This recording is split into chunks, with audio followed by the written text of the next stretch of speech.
Hello everybody, welcome to today's Krishna Fest. Happy to have everybody here, first timers, and if you haven't been here before, very happy to have you here. So tonight we'll have a special lecture by His Holiness Bardrinarayan Swami. He'll be giving us a PowerPoint presentation on Krishna consciousness. Hare Krishna. We need a mic. We need a mic, okay. Standing. Standing mic. Now, you probably won't do this, but I can ask. This room, of course, Labor Day is a little unusual, but it may well fill up. Is there any chance of you folks moving a little closer? I'm a vegetarian, I don't bite. Rotate that I bark, but I do not bite. And you folks, you don't want to move at all. You're just going to shine me on the stage, right? All right. But can you see? Yeah, you do. All right. Sorry about my back, but it's better than my face. It's happy my kindness. Okay, as soon as we get a mic, and we can shut off these lights, and we'll also make it a little cooler. Lights. Lights. No camera, but some action. Do we have any action on the mic department? Everyone thinks someone else is doing it? What's happening? That's the Grammys. Ah. Microphone, please. The purpose of this is that a fish doesn't know that it's in water. It doesn't think, oh, most people are on the land and I'm in the water. This is a foreign element that I'm dealing with. It's just used to it. Thanks. Let's see how this works. Similarly, we don't really feel that we're navigating through oxygen. It's just the environment we're conditioned. It's a second nature. It's our, we don't notice a difference. I'll give you another example. Now, we have sound. And we have a dozing mic. And we could shut this because there'll be a regular circus going on up there. Experience. I'll give you another example. There was an experiment done some time ago at Columbia University. And they gave people glasses that inverted everything, made everything upside down. Follow? And then they asked them, pour a glass of water from a pitcher into a glass of water. And they asked, bounce a ball. Now you can imagine, it was like, because you had to put the cup like this, pour the water down, it was totally disorienting. But lo and behold, and I don't know how long it took, whether it was a couple of days, a couple of hours, a week, I don't know that I've forgotten. But they became quite adept at it, bouncing the ball. In fact, when they took off the glasses and were reverted back to the so-called normal condition, they again had to adjust. It was like a whole thing. Well, they felt equally awkward. My point being is that we are all conditioned by certain concepts. And we function in the world thinking that that is reality. Well, what if it's not? What if there actually is something beyond that, something different, something separate from, something permanent? At least it's a possibility. So this little presentation covers a number of things, hopefully. But the main theme is, what is it? Descartes is the one who says, I think, therefore I am. And it's called the dualism, that we have the body and we have our internal consciousness. Well, what if we are something beyond the mind, beyond pride or ego, beyond our material intelligence? What if those are all subordinate to our actual identity? And just as our body has demands, our mind has demands, our intelligence, our ego, they all have demands and a reality. What if our actual self, the soul, is something different, and it doesn't really necessarily have all those connections and needs. Maybe if what the mind tells us, if you don't get it, you're going to die, actually you're not going to die, and you don't really need it. So that's where we're going here. Because if I walk out, this thing really is dying. If I walk out of this room, much to the pleasure of many of you, but not really for a while. If I walk out of this room, poof, have I ceased to exist? You may no longer see me. I'm no longer present here, but have I ceased to exist? What do you think? No, I'm just in a different place. So if we're not this, if we're not the mind, if we're not the body, if we're not the ego, we're not this. It's a long story. It's called Shankar Yoga. It's called a process of truth by negation. Well, it's not this, it's not this, it's not this. This is dependent on this is dependent. What is the sarva karana karanam, the cause of all causes? So a similar fashion. I know that I exist. I have a sense of self. One of our teachers says there's the seer, the seen, and the act of seeing. That much we can agree on. I mean, maybe you're a fictitious, a figment of my imagination, but I have an internal and external reality. And each of us has that sense of self. We have, where Krishna says, describes the body as a city of 9 gates, and the intelligence is the queen, and self is the king inside this body. City, we have so many eyes, ears, nose, city of 9 gates. What if I'm not the mind, if I'm not the body, if I'm not the intelligence? What is the, if I'm not, what is the question that's not answered? What am I? Yeah, who am I? What am I? Okay, if I'm not this, just like if I walk, okay, I'm not in this room, but I'm existing somewhere else. So what is that? So this is the beginning of self-discovery. Hang on a minute. I'm dancing to a tune, but who's calling the tune, and do I really want to dance to it? Okay, so that's a little preface. And let's go. See where the glasses are. All right. We have a choice. My guru, the founder of the Harekrishna movement, Srila Prabhupada, his Murti is right there. He liked this saying that we are each the captain of our fate. We have a choice. We're just about as happy as we decide to be. And what are those steps towards doing that? So that's where we're going, assuming technology works. Now, this is a general state of the mind. There's anxiety, there's pressure, there's, the guy who lives next to me, he's actually a nice person. I have a little office over here, a little apartment. And he wakes up every morning about a little before 7 o'clock, because I'm back from the temple from our morning meditation. And he has an alarm clock which goes off, and he greets the day with not a happy vibration. It's, oh, you can fill in the blank. Another day. So, I mean, not everybody's existing like that, but it is a state that we all have to go through. Most people, if they won the lottery, would quit their job. They're not really going there because it intrinsically brings them happiness. I mean, maybe you're a nurse or you're a doctor, or you're doing some good for others, okay, great. But generally speaking, that's not our condition. And anyway, we'll get into it. I don't want to spend too much time. Okay, but this is the default mode that most of us have to struggle with, at least a large percentage of the time. And we just accept it. There's sayings. They say that language is an indication of the consciousness of a society. I'll say that again. Language is an indication of the consciousness of a society.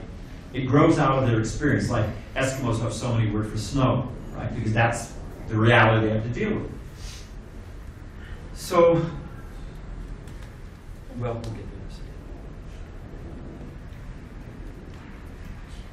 Okay, woven into our experience is lust, anger, and greed. Krishna describes these in the Gita, that they cover our intelligence.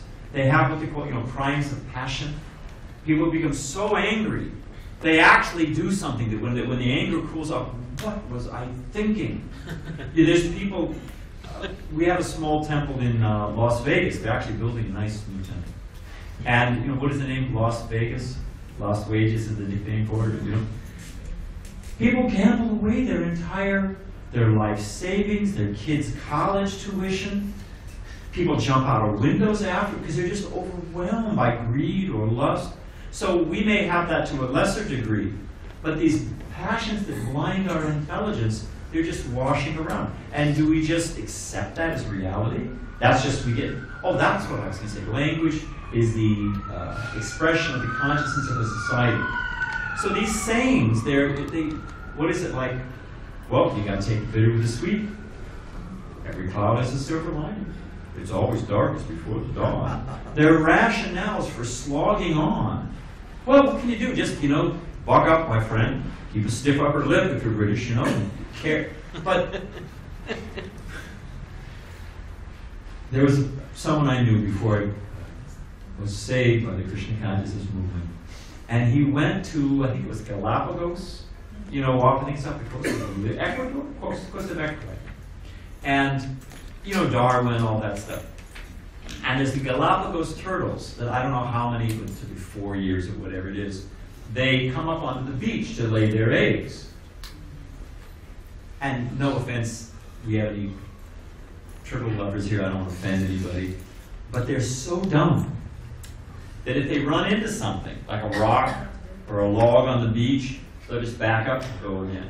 Back up, go again. Back up, go again.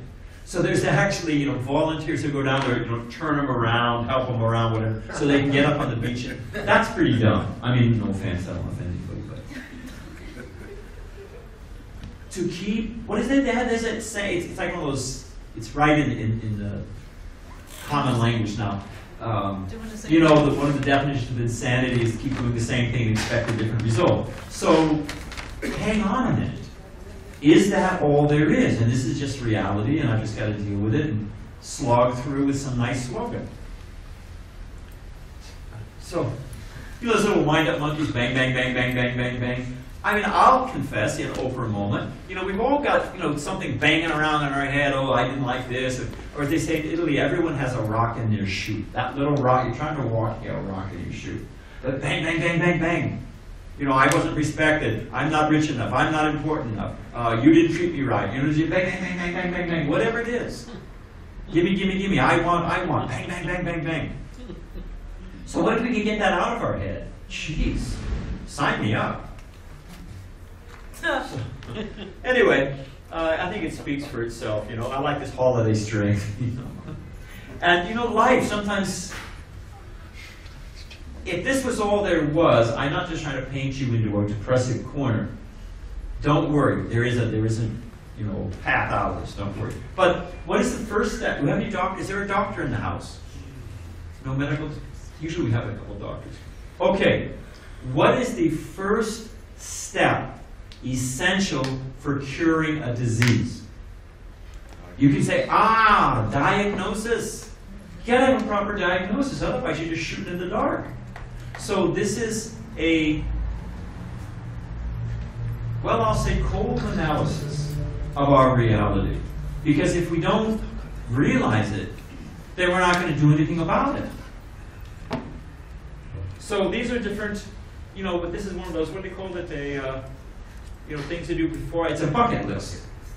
So this guy, obviously, probably went to Princeton. He's nicely dressed. Maybe he works on the stock market. He's a banker. He's one of the 1%,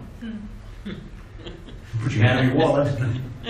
But, I never saw the Taj Mahal. I never went skydiving, But this is, death comes. You can't look at your daytimer when death's at the door and say, no, today doesn't work for me. How about never? Does never work for you? That's it. So it is Krishna gives a great analogy. He says, this lust or this drive, give me more and more, I'm not satisfied, maybe this, maybe that, maybe this. He describes it as it burns like fire and is never satisfied. And if you think about the analogy Krishna is giving, if you throw fuel on a fire, does it go out? Does it burp and say, oh, that mesquite would hit the spot and he's done? The more you throw on the fire, what happens to the fire? It gets bigger. So it just doesn't work. We have a whole society. People, are trying to protect themselves. It used to be, okay, you saw the advertisement on the can, right, or the bottle, or the jar, or the box. Well, that didn't work. So then they started putting little things that stick out from the grocery store with a little flashing light. Sometimes they flash so fast you don't even notice it. Talk about being, Pavlov's dogs and conditional response. So, but then people know it. Well, now people are becoming inured to that. Now they're putting them on the floor. Have you noticed that? Advertisements on the floor. They're just trying to, how can I squeeze this in your head? My father was a good man, actually. I'm very indebted to him. He was a businessman. This was his slogan. His slogan was, create a need, then fill it. When you think about it, it's pretty insidious, actually, You're minding your own business, you're perfectly happy. Create a need, and then say, oh, I just happen to be here with the new whiz-bang you want. I'm your best friend, But he created the false desire, and it just happens to be there to satisfy it. And in this way, we're just being exploited. So, this is another feature described in our Vedic paragon or worldview. This is what some things the mind is doing. The mind is always, and if you think about it, watch it when you go home. It's either accepting or rejecting. It's the senses are taking in all the raw data, and it's like a computer. All the menus come up. Okay, this is what's happening. You can enjoy it this way. You can enjoy it this way. Watch out for this. Do that. There's a whole idea, and you just click on which one you want to do. Senses gather the raw data. Mind creates the thing, the picture, the intelligence and false ego, the ego combined together. Oh, I like that. Oh, watch out for that. And you click on it, and off you go. So, but really, when you boil it down to what's happening, you're either accepting or rejecting. You're either hankering or lamenting. I want it or I lost it. Or even when you've got it, there's that angst that runs through the whole thing. Well, I may lose it. What to speak of, beauty you lose. Everything, whatever it is. So this is really the tune we're dancing to. Some C fibers or whatever it is consciousness is not brain function. That's a whole other section. But the brain is firing, all kinds of sparks are going on there. But that's not really who we are. And this accepting and... Okay, well, I don't want to take too long here, so we're going to roll on. I like this. It says, get rich, get happy now, with a mega lotto ticket. Well, I don't know what the odds of that are. But this is the idea that if my desires become satisfied, as a sidelight, I saw a survey, it was the Massachusetts State Lottery. And over the last 15 years, the people who won $1 million or more, 71% say they wish they never won the money. I saw a bumper sticker that said, those who say money can't buy happiness don't know where to shop. I had that money. No, doesn't work, doesn't hit the spot. You have a baby who's crying. And people, they dangle their keys, they do what's on it, The kid just wants to nurse from his mother. Nothing else is going to do it. Give him a puppy, it's not going to do it. So what is actually going on? So we see that the purpose, if there's a supreme, which because you're all here in this room, I'm assuming you accept that there is, the business of God is to satisfy my desires. Prabhupada used to say, it's an old saying, like a order supplier. It means, you look at the catalog and you order, like Sears ordering. Now we're, Amazon. So, God is a giant Amazon in the sky. I just click on it and get what I want. And it comes with free shipping. So, when they don't get what they want, what is the reaction? I get a kick out of this one. God is always smiting and smoting, and people are smitten, and for I'm an angry and wrathful God. Well, that could be because I'm praying for something and God's not giving it to me. Either He's not there. Okay. Do we want that open for fresh air? I think, Dr. Carl, I think we do. So I think there's a wood block you can put there. Thanks. So, if God doesn't satisfy my desires, either there is no God, or he's cruel. What other conclusion can there be? Because after all, as I was saying, the purpose in this world is to, whatever's titillating, whatever's bouncing around in the mind, whatever I'm hangry for, I'm meant to get it. And if I get it, I'll become happy. And God's not giving it to me. Why? What's going on here? So, I thought this was really cute. That God finds all the prayers of humankind in his spell. Whoops, I didn't even see it, you know? Sorry about that, guys. No, it's not that God doesn't. You know, there's so many methods. People tie onto trees. I think it's, everybody, you know, people light candles. People, they burn, they put prayers and throw them in the fire, and they go up in the sky. So, you know, well, you got to get, you know, but the FedEx didn't do it, so maybe this will get my prayer to God, you know. But if Krishna or God is in the heart, he already knows. Otherwise, why are you praying to him? You know. So, God is answering, God is hearing, he's not answering why. He's cruel and capricious. They're all in a spam box? What's going on here? So, it's all in how you measure. Now, this is, anyone raised in an American school system, American history, remembers this. This is when the Dutch made a deal with the local Indians in lower New York State. The Dutch wanted a place that they could sail their ships in, trade with the Indians, get all their fur, and get out. And they wanted it protected. So an island in a river was perfect. Manhattan, in the middle of the Hudson. So they thought, hey, we really got what we want. Now, the American and the Red Indians, they didn't even go out there. There's no game on it. It's full of mosquitoes. They couldn't care less about the place. They're thinking nobody owns anything anyway. I mean, they had some kind of, you know, pantheistic vision that everything's under. And they got a whole continent. What do they care about this thing? The Dutch gave them what they thought was useless, little shiny plastic jewels. But you know, they're trinkets. I think the guy's got he's lugging up a trunk of them. Right here, here's another trunk. You know? Now, what makes gold valuable is its rarity. What makes diamonds valuable is their rarity. So in Native America, they'd never seen such things. It was the ransom of kings.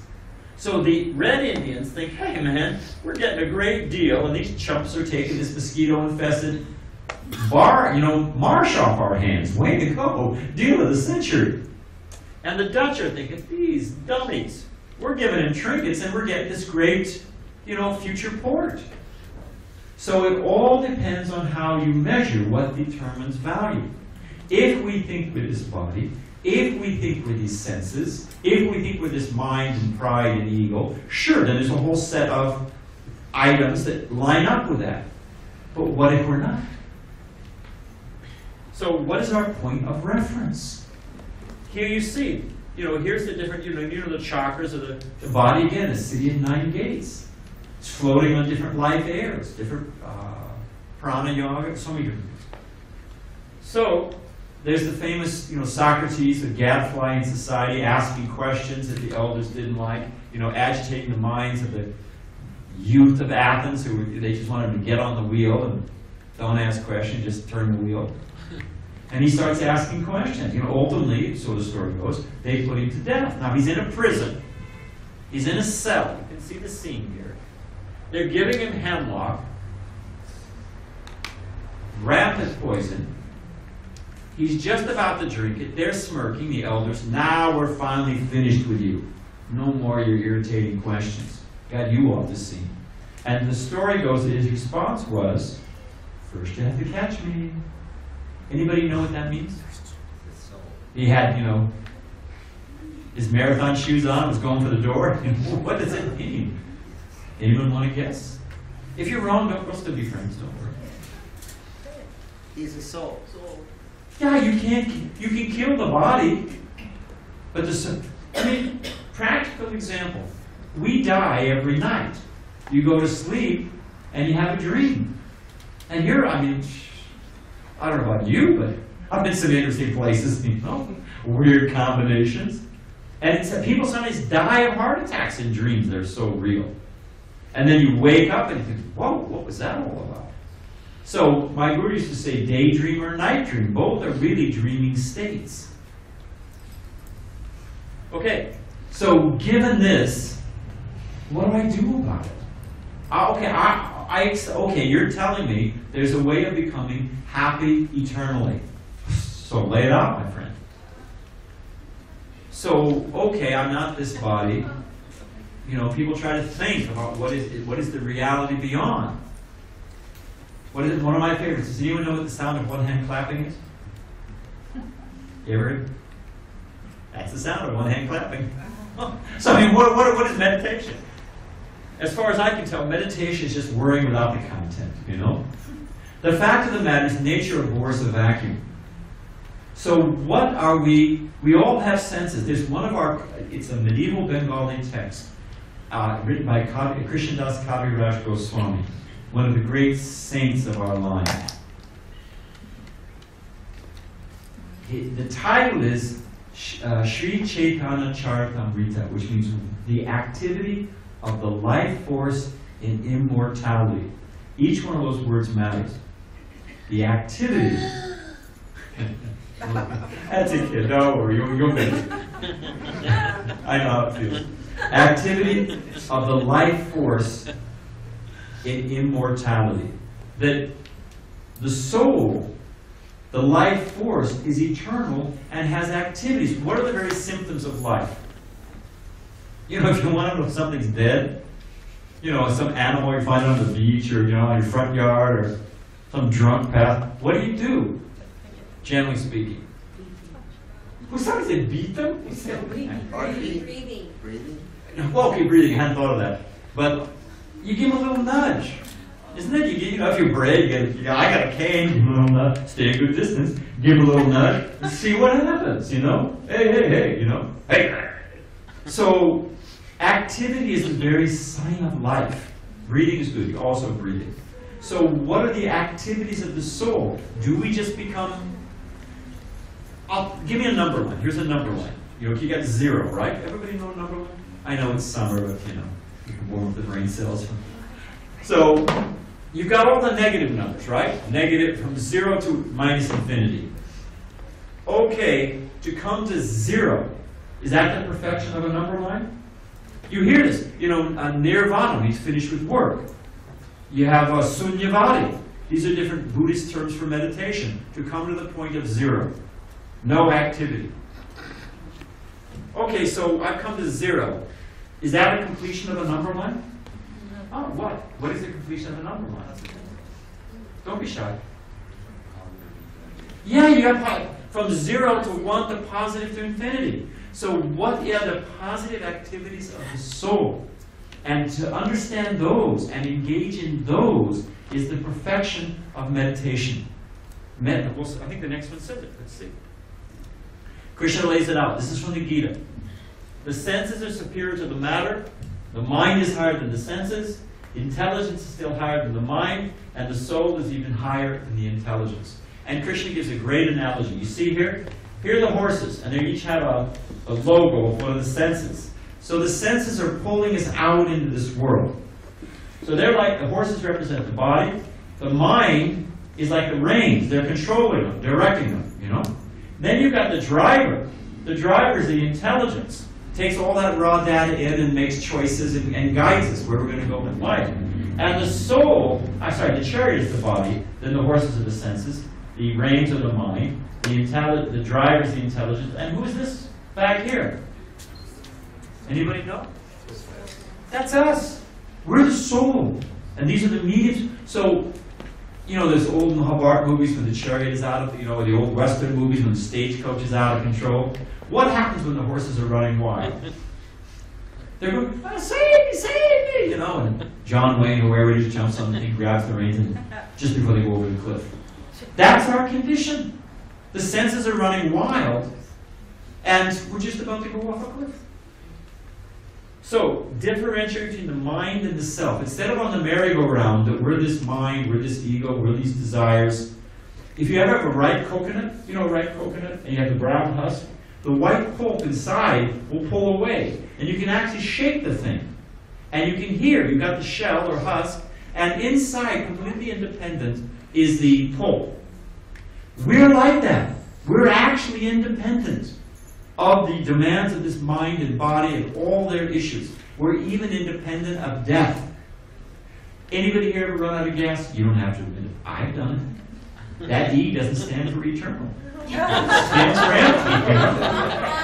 And so what happens when you run out of gas? Do you pass out of the front seat? That's it? You're finished? Put more gas in. Car revs up. Car's defunct. Descompuesto or whatever. You get out and get into another car. That's what's happening with the soul. Okay. So this is another verse from the Gita. In other words, the Vedic literature, Bhagavad Gita, it is news you can use. It is not something your grandmother read to put you to sleep. It's news you can use. We need to use. So here, for one who's conquered the mind is the best of friends. But for one who's failed to do so, one's mind will remain the greatest enemy. And you all had this experience. Here's some good advice. Oh man, don't do it, don't do it. And the other guy's saying, hey, go for it. Well, little kids, what is their famous mantra? Hey, what could go wrong? Watch this. I mean, my son's showing, hey, watch this. I say, oh my God, oh, we got a crash helmet on. You know, watch, what could go wrong? Well, about 1,000 different things. So, again, how to control the mind. Bhagavad Gita begins with, as every man, the existential angst of every living entity, every humankind. Arjuna fights, he doesn't fight. Either way he turns, he loses. This way, that way, or stand still, they're all a dilemma. What to do? Here we see, after hearing Bhagavad Gita from Krishna, Arjuna is completely refreshed. What is it? Victory, morality, opulence, extraordinary strength, wherever there's Krishna and Arjuna. Full of determination, clarity, purpose, having heard from Krishna. And what did he hear? What is the measure? What is the perfection of meditation? What is the proper use of the mind and senses? It says right here, the measure is what pleases Krishna, what pleases the Supreme Lord. Not what pleases me, not what pleases Hillary Clinton or Donald Trump or your mother-in-law or whatever it is. Your boss. What pleases Krishna. And how to please Krishna. That is the perfection of the senses and the perfection of the meditation. Doesn't mean you have to move into a temple and become a monk. Krishna says whatever you do, whatever you eat, whatever you offer or give away, whatever austerities you perform, do them as an offering to me for the pleasure of Krishna. Everybody cooks. I think almost everybody eats out. I mean, pie. Who's that guy? Is the guy who tried to live on McDonald's? No. What's it called? Super Size Me or something like that? Yeah. He had this, the doctors told him, stop, you're going to kill yourself, you know? So everybody cooks something sometimes. Instead of just tossing it, you know, get something, you know, in the microwave, 1,000 years old, no life left. Get a little something fresh. Everybody cooks. Cook something simple, easy, nice. And before you woof it like a buffalo, take a few minutes and offer a prayer to Krishna. I mean, you can't, my Guru Maharaj Prabhupada liked this thing, you can't live on nuts and bolts. I mean, anybody here? You can't in one day saying, oh, we created mankind. Prabhupada said, can you take a dead man and bring him back to life? Well, we're working on that. Prabhupada said, okay. Can you, and it went on, the guy couldn't, make me an ant, make me a fly. No, you can't do it. Prabhupada said, can you make me a blade of grass? Oh, we're working on it. Can you make me one drop of milk? Well, not just yet. So, we can, and yet all of these things are sustaining us. So to take a moment and offer nicely to Krishna, whatever name of God you like, it's such an easy day, and it becomes a wonderful meditation. I'm cooking for Krishna. Let me get some nice things. Let me make sure I'm clean. Let me have a nice little picture of Krishna, offer to him. Wonderful. It's perfection of meditation. And your health will improve immensely. What to speak of your spiritual and mental health. Or, you know, you can plant a nice little, grow some flowers for Krishna. You have a garden, grow some flowers. Bring them here, see them decorating Krishna. Such a nice, you cannot imagine satisfaction. So all of our senses, the perfection of meditation, is to take everything we see and use it in the service of the Supreme. Okay. Now, people say, show me God. Well, you're saying all this stuff. Show me God. Well, you'll excuse my French. Who the H are you? Oh, show me Obama. I don't believe in Obama. Anybody here seen Obama? You saw him on television, fine, or on the computer. Anybody actually seen him in person? All right, you put your hand up. Generally speaking. Hey, it could be Photoshop. You don't know that, right? But, you know, we've heard from, you know. So, first off, I was saying this morning, if I want to see Obama, I pick up the phone, send him an email, throw out all those congressmen. You know, they're just wasting time and money. Throw them all out. Put beautiful deities of Radha and Krishna, make a nice altar, put a big chakra on top of the Capitol building. All the money they're wasting on munitions and who knows what. Let's, you know, feed the poor, use it for, you know, nice festivals, you know. So many things we could use that money for. So I'm going to call Obama straight. Do you think I'm going to get through? Oh, Mr. President Obama, this is Bardrinarayan Swami saying. I'm sorry, but I don't think it's going to happen. If he wants to see me, I could be talking right now. Holly, do I hear a helicopter? They wrap and fell down on the ropes. I'm off, you know, men in black. I'm off to an undisclosed location, you know. So if he wants to see me, no problem. I want to see him, forget it. So the science is, you want to see God, Krishna's actually sitting, he'll sit in our heart. He'll sit in our mind. But where does he want to sit? Does he want to sit? Does he want to sit in a nice, clean place? Does he want to sit in a garbage dump? Where do you want to sit? So where do you think Krishna's going to come? Show me God, okay. But what's your qualification? How are we, I should say, making our heart a proper receptacle, a sitting place for God? Hey, the onus is on us. What is the nature of our heart? Krishna wants to come to a clean, pure place. Sure, God's there. But we have to, Prabhupada used to say, you say, show me God. My question is, why can't you see God? And it's described, you get a little speck in your eye, can't see anything. That speck is lust, greed, anger, envy. We can't see. You move the speck, you can see. So there's a wonderful section. I mentioned this book earlier, Chaitanya Charitamrita. This is Chaitanya Mahaprabhu, Krishna come again, 500 years ago. And they're cleaning this wonderful temple called the Gundicha Temple. It's in Puri, Orissa. And in the commentaries, different acharyas, different saints in our line are explaining that they're not just cleaning the temple, but they're cleaning their heart. Before Lord Jagannath will come into the temple, before God will come in the deity form of God into the temple, you have to clean the whole thing. You want Krishna to sit in your heart, you've got to clean your heart. And it describes some of the things that are sitting there. This is the Bengali bit. Fault-finding, desire for name, fame, and high position, envy of other living entities, accepting things forbidden in Shastra, let me eat any damn thing, let me steal, cheat, all those things. Desire for material gain and lust, and hankering for popularity. These are just some of them. And there's elaborate purports to describe what the nature of these things, how they arise in the heart, how to see them in action, how to clean them. But that's what we need to do. That's the heavy lifting. So there's a science.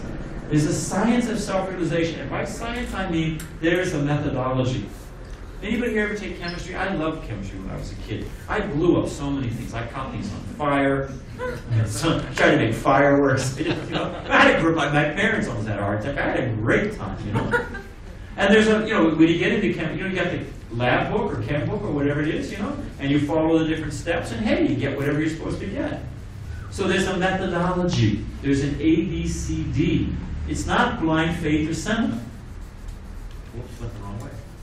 Now, again, saying, why do I care about this? If I have a spark, the spark of transcendental knowledge, or we call it the bija, the nam bija, the seed of the holy name. If you want that spark to burn, do you throw it on wet grass, or do you put it on, I mean, I don't inspire anything, but you throw it on dry grass. So we've got to dry out, get rid of it, and then the spark of the holy name, the spark of transcendental jnana, transcendental knowledge, it will burn. It's very simple. It's not complicated. So what are some of the steps? Here's a simple example. You can see through this glass, this one you can't. If we want to see the absolute, we've got to purify our mind, purify our senses, purify our heart. It's not rockets. Jesus says, "Blessed be the pure of heart, for they shall see God." What is the converse of that? Algebra 1. It's an equation. We have this set, they're equal. You add one factor this side, you have to add the same factor the other side, then the equation still balances. Okay? It's called a conversion. Yeah? It's called conversion. So, it's a long time. But anyway, so if you're not pure, it's an equation. Blessed be the pure of heart, because equals, they will see God. Now, if I add a not, I'm not pure of heart, what happens to the other side of the equation? Not. It's easy. It's common sense. The purpose of human form of life. We do our duties. We raise families. We have kids. I mean, how many of you guys live here as monks?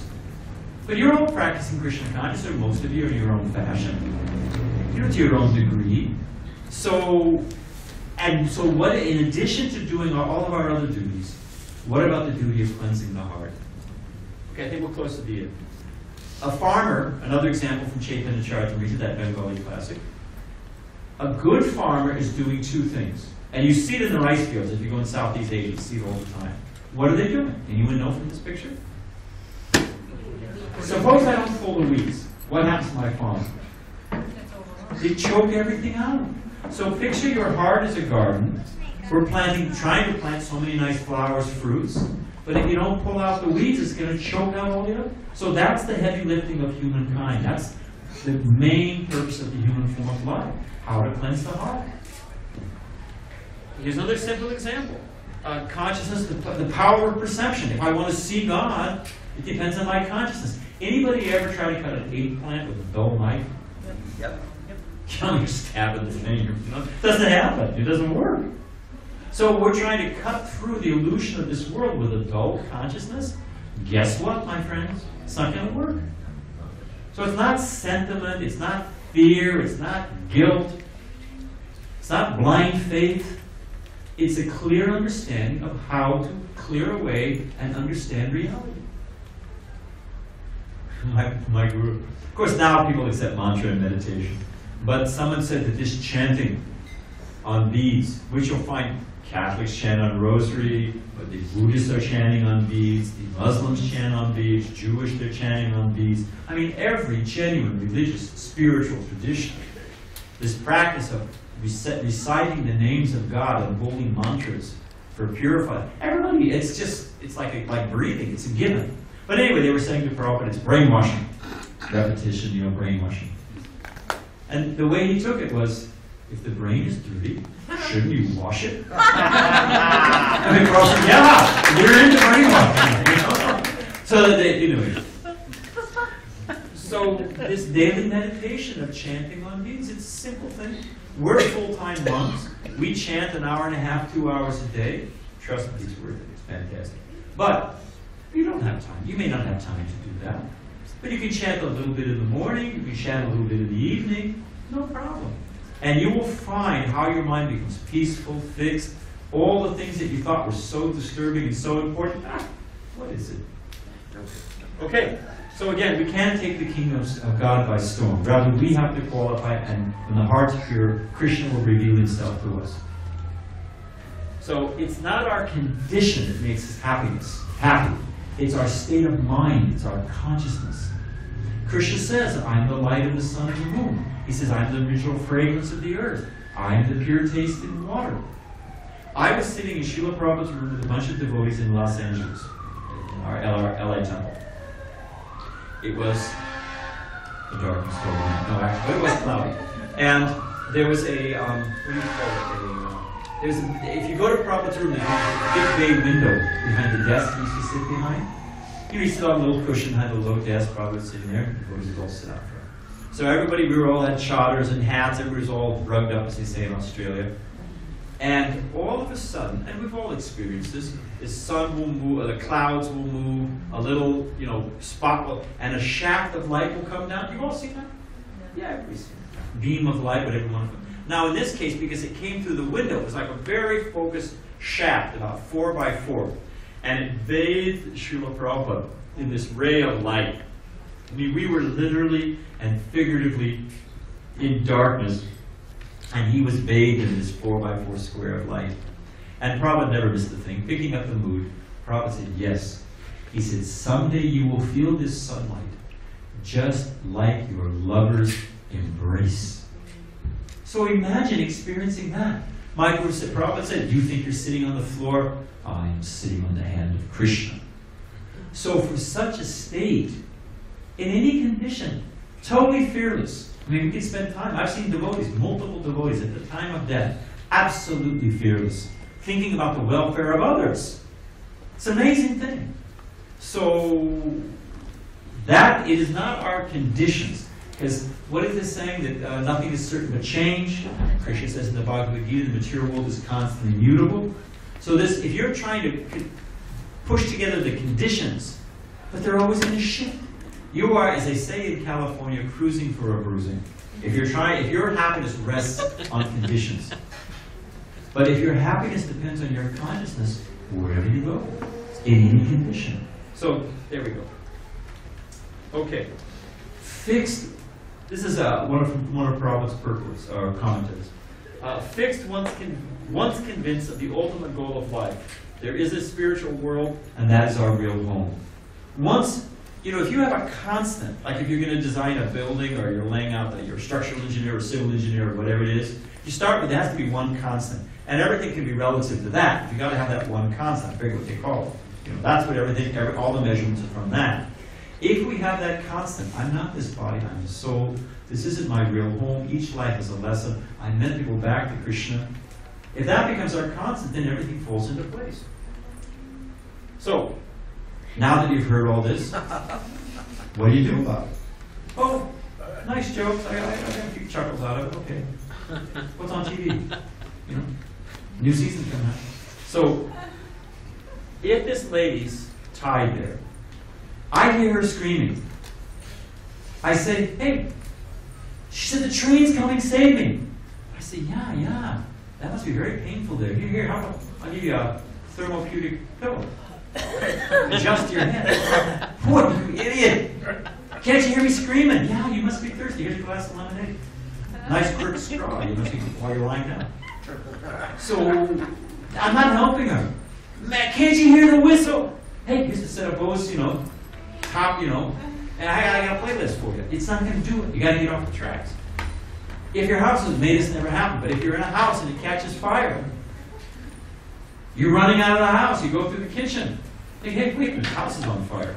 I'm going to get hungry. I have to make a sandwich before I go. Anybody hear me stop for a sandwich? No.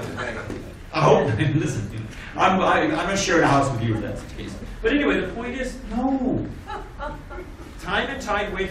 People say, oh, sooner or later. Sooner or later. But do you know? I was sitting in the room one time. One man said, oh, sooner or later. Prabhupada said, better sooner. Do you know you have a later?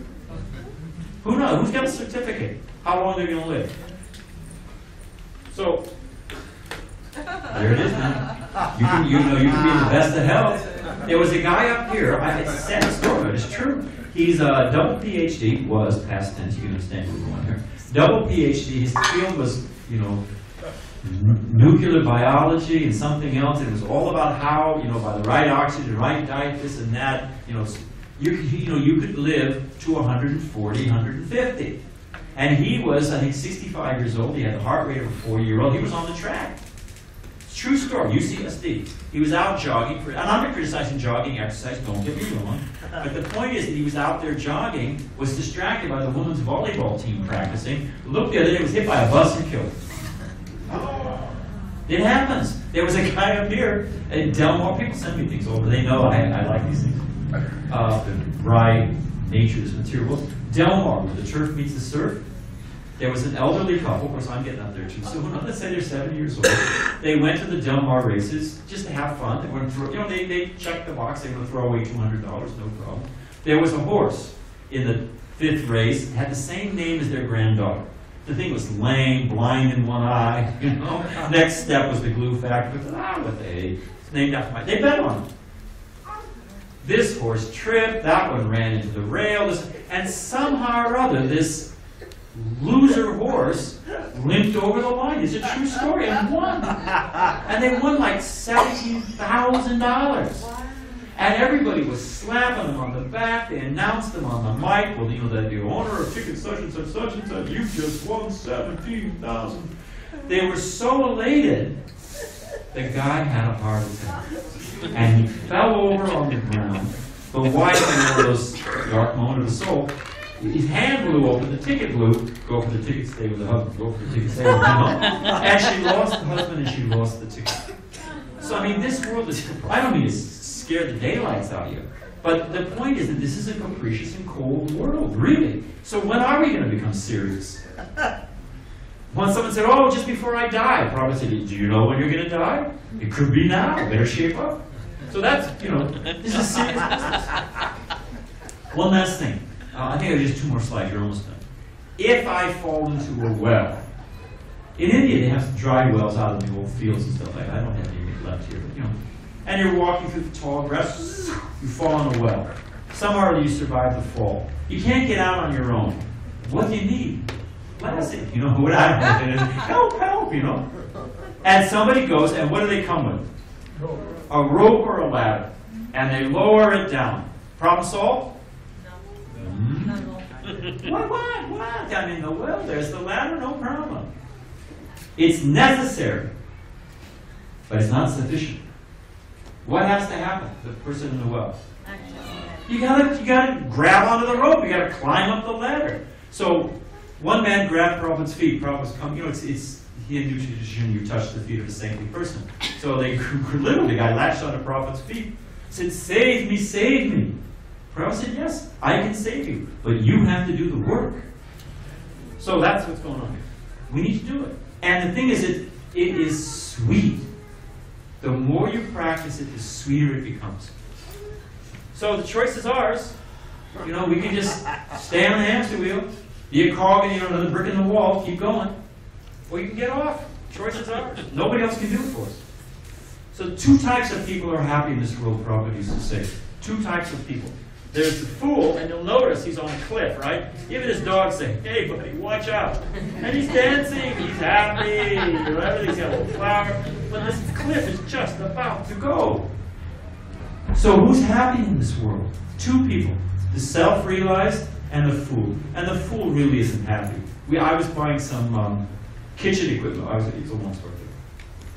It was a guy literally lying in the gutter with his pants on backwards, drunk as a skunk, pickled to the gills, singing "How Happy I Am,"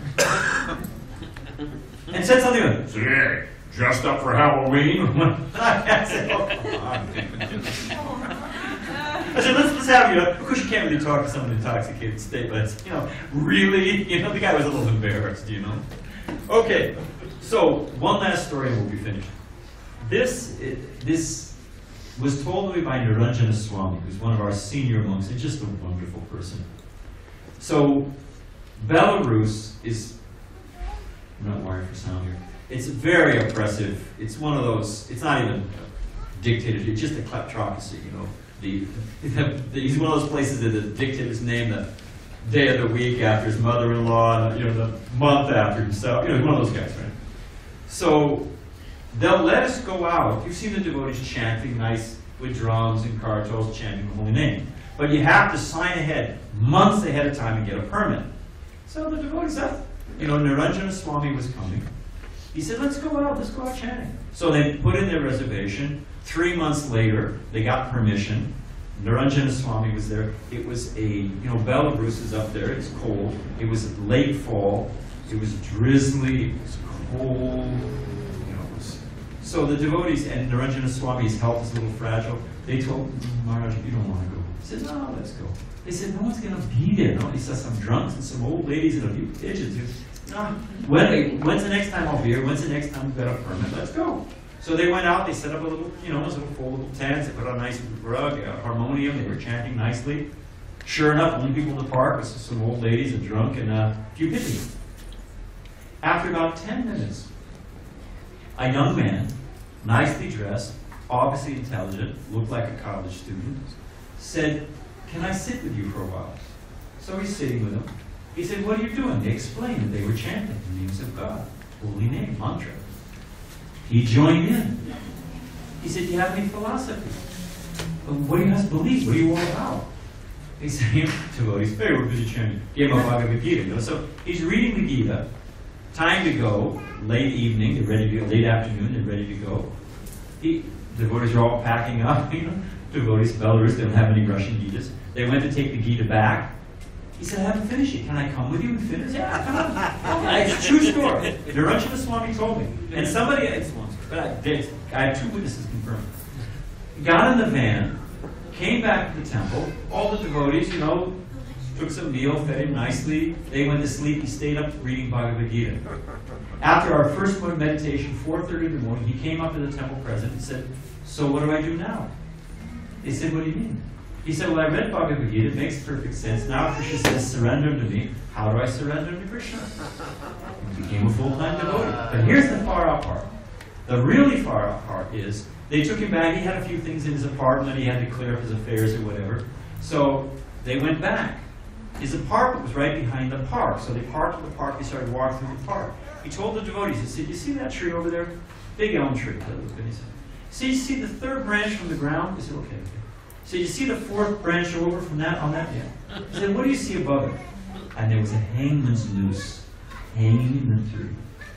He said, I was sitting on that branch. He said, I was about to kill myself. I had the noose around my neck. And I said, God, if you're out there, show me. Show me someone who's happy, and not this frivolous dance like a dog happiness. Show me some real happiness, some real knowledge. Show me that there's a purpose beyond this brief, beastly, and brutal life. Show me truth. Oh, hello, little friend. That was, you know, and he called it Zima, you know, 0 moment of truth. He said, this is it. You know, otherwise, why slog on? Why just suffer? Why not just get it over with? If I'm just going to become fertilizer, get it over with. Why prolong the dance, you know? So he was thinking like that, ready to go. He said, show me. He looked down, he saw the van pull up, the devotees get out, the tent go up, the devotees start chanting. Cold place, miserable, everybody else is drunk or not happy. Devotees are refulgent. So that's for me. It saved his life. He's a full-time devotee, he's initiated. So, this is in Bhagavad Gita, use you can use. So, we're all going to, this is Maharaj Parikshit, he was cursed to die in 7 days. So, whole story we don't have time for, obviously. Top of the world, cursed to die in 7 days. Took it as an opportunity to focus. He went and sat on the banks of the Jamuna, the branch of the Ganges. And from all over came great saints and rishis and yogis. And the Bhagavatam, he's asking, this king said, what are the duties of all people, especially those about to die? And it's full of all these narrations and cautionary tales and best examples. That's the Bhagavatam. We're all in the same condition. Frankly, what are we going to do about it? So for daily inspiration, like say drops of water, where are we stone? We have these books. We have the Bhagavatam, we have the Chaitanya Charitamrita. You can buy a full set. How many is 18 volumes of the Srimad Bhagavatam? Anybody here, you don't have to admit it, like Shakespeare? I loved Shakespeare, and I still do respect it. Prabhupada quoted it. If you want adventure, if you want romance, if you want drama, if you want meaning, inside meaning, read the Bhagavatam. It is an amazing, you'll love it. Fully illustrated, and on sale today, and I mean it, for $220. It's usually $250, but we've got a few extra. The other book, Chaitanya Charitamrita, how many volumes in Chaitanya Charitamrita? It's the Life of Lord Chaitanya. I was quoting from it. It's only $100. You can put it on your car. If you don't do it, don't worry. We've got it. You can pick some up here. But if you have some time and a little extra money, and everybody's got time, it's the only thing we actually own is our time, read the Bhagavatam and chant a little bit of the Harekrishna mantra. And all the spiritual truths will become revealed to you. I will make you a guarantee. What do you call it? A money-back guarantee? I will give you a karma-back guarantee. If you pick up Srimad Bhagavatam or Chaitanya Charitamrita, you take it home for a month, you read 10 minutes a day. How much does the average person spend waiting for the light to turn red? I forget what it is, but there's, you can add how much reading the back of the cereal box. I saw figures of how much time just go right down the drain. 10 minutes of the Bhagavatam, either in the morning or when you come home. or Chaitanya Charitamrita, and a little bit of japa. And I guarantee you, you will taste Brahma Buddha Prasanatha Nasojate Nakanjate, Krishna says in the Gita. Beyond hankering, beyond lamenting, you will taste the actual satisfaction of the self. So, and if you don't have the money, fine. We've got Bhagavatams, you can come. And we offer support. You take a set of Bhagavatams home. We have classes. We can hook you up online. We can answer. You just invest it. It's the best investment you can make. Okay. So the highest truth revealed, that there is a spiritual world, we're not this body, there's a kingdom of God, there is transcendental, uninterrupted, ever-increasing happiness, there is the ability to do genuine good into helping others. All those doors are open. And there's the sublime process to realize it. Here's where you go, and here's how you get there. What's not to love? So I think we are done. Thank you for sitting so patiently.